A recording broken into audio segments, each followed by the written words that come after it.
Ir tās teiciens, ka ja tu dzīvo saskaņā ar sevim, saskaņā ar savu aicinājumu, bet tad kā nosauksim pa hobiju, tad tev nevienu dienu nav jāiet uz darbu. Tā tu vienkārši dzīvosi tajā. Seniem latviešiem nesat bijuši vārda darbs, viņi vienkārši dzīvoja. Dzīvoja tajā vidē, kur viņi dzīvoja. Bet kas notiek mūsdienās? Trūkst atbilžu uz jautājumiem, domas mainās, apkārtēji apstākļi mainās un mums nav uz kā balstīties. Kā rezultātā mēs dzīvojam svešu dzīvi, spēlējam svešas spēles un aizmirsti to, kam tu esi bijis radīts, kam tu esi nācis uz šo pasauli. Apkārtne mūs iespēja vairāk nekā mums to gribētos.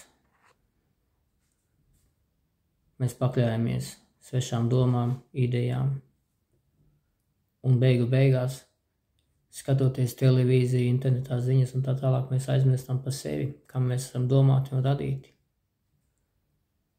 Varbūt, ka pietiks. Varbūt, ka atgriežamies pie sevim, sākam dzīvot saskaņā ar savu dzīves aicinājumu un mērķiem. Un tad arī naudu tev piemetīs, veselību piemetīs, attiecības piemetīs, bet laiks kļūst pašiem īstiem.